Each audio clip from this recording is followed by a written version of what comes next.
علی علی حق ہے، علی حق ہے، علی حق ہے، علی علی جدھر حق ہے ادھر مولا، جدھر حق ہے ادھر مولا، جدھر مولا ادھر حق ہے۔ بسم اللہ الرحمن الرحیم۔ بول ٹی وی پر سحری کی نشریات میں فیصل قریشی صاحب نے یہ کہا ہے کہ شیعہ 10 منٹ لیٹ روزہ افطار کرتے ہیں اور دوسری کسی فقہ میں ایسا نہیں ہے، اور وہاں پر ہمارے محترم سینئر عالم دین نے مکتب اہل بیت کا بھرپور دفاع بھی کیا۔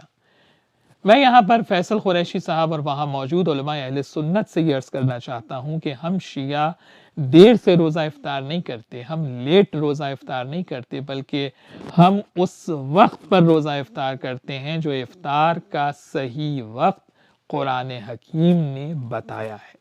سورہ مبارک بقرہ کی آیت 187 میں ارشاد باری تعالیٰ ہے ثم اتم الصیام الی اللیل، اور روزہ مکمل کرو رات ہونے تک، یعنی جب رات کا اندھیرا چھا جائے، جب رات داخل ہو جائے اس وقت روزہ افطار کرنا ہے۔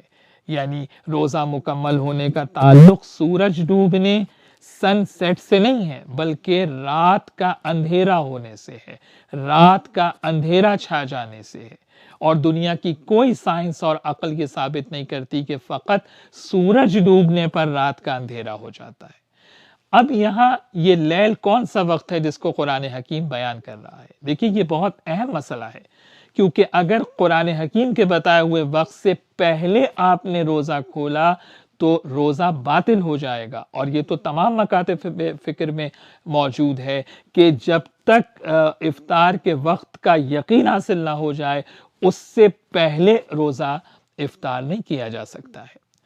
آج آپ کے پاس ایسے معتبر ذرائع موجود ہیں کہ جس سے آپ کو افطار کا صحیح وقت معلوم ہو جاتا ہے، لیکن لیل کو پہچاننے کا کرائٹیریا یہ ہے کہ جب سورج مغرب میں ڈوبتا ہے تو اس وقت مشرق کی طرف آپ دیکھیں تو ریڈنس آپ کو نظر آتی ہے، اور مشرق کی طرف پیدا ہونے والی یہ سرخی جب انسان کے اوپر سر سے گزر جائے اس وقت رات کا اندھیرا چھاتا ہے۔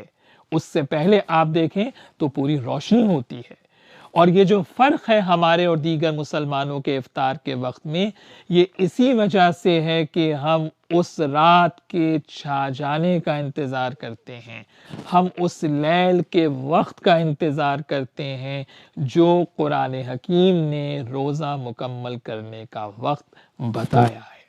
یہی قرآن حکیم کا بھی حکم ہے، اور یہی اہل بیت علیہ السلام کی بھی تعلیمات ہیں۔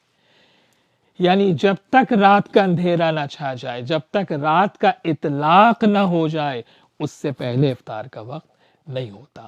اب یہاں یہ بھی جاننا ضروری ہے کہ جو روزہ افطار کرنے کا وقت ہے یہی مغرب کا بھی اول وقت ہے۔ قرآن حکیم نے جہاں اوقات نماز کا ذکر کیا ہے وہاں نماز مغرب کے لیے بھی لیل ہی کا کانسیپٹ دیا ہے۔ سورہ مبارکہ ہود کی آیت 114 میں ارشاد باری تعالیٰ ہے وَأَقِمِ الصَّلَاةَ طَرَفَيِ النَّهَارِ وَزُلَفًا مِّنَ اللَّيْلِ، اور نماز کو قائم کرو دن کے دونوں سروں پر اور رات کا اندھیرا ہونے کے بعد۔ یہ جو یہاں پر وَزُلَفًا مِّنَ اللَّيْلِ ہے یہ مغرب کی نماز کا وقت ہے۔ تو اب مغرب کی نماز کا وقت اور افطار کا وقت یہ دو الگ الگ اوقات نہیں ہیں، یہ سمجھنے کی ضرورت ہے۔ اول مغرب کا وقت بھی رات کا داخل ہونا ہے، اور افطار کا وقت بھی یہی ہے کہ جب رات کا اندھیرا چھا جائے، اور ان دونوں کو قرآن حکیم نے لفظ لیل سے بیان کیا ہے۔ روزہ مکمل کرنے کے وقت کا ذکر سورہ بقرہ کی آیت 187 میں ہے، اور وقت اول نماز مغرب کا ذکر سورہ ہود کی آیت 114 میں موجود ہے۔ اب جب افطار اور مغرب کا وقت ایک ہی ہے تو پہلے ہم کون سا کام کریں، یہ ایک سوال ہے۔ تو پہلے افطار کر کے آپ نماز مغرب پڑھ سکتے ہیں، مگر بہتر یہ ہے، بیسٹ یہ ہے کہ پہلے نماز مغرب پڑھیں اور اس کے بعد افطار کریں۔ اس سے ہمیں اضافی فائدے اور برکتیں حاصل ہوتی ہیں. جیسا کہ جس پروگرام کا میں نے حوالہ دیا ہے اس میں ہمارے محترم عالم دین نے حوالہ دیا کہ صحابہ اکرام کا بھی یہی طریقہ تھا کہ وہ پہلے مغرب کی نماز پڑھتے تھے پھر روزہ افطار کرتے تھے. دیکھیے جب ہم اس پر عمل کرتے ہیں تو سب سے پہلے تو اول وقت ہم مغرب کی نماز پڑھنے کی ہمیں فضیلت ملتی ہے، اور روزے کی حالت میں ہم مغرب کی نماز پڑھیں گے تو ثواب دگنا ہو جائے گا. امام جعفر صادق علیہ السلام کا قول ہے کہ مستحب ہے کہ مومن مغرب کی نماز پڑھ کر روزہ افطار کرے.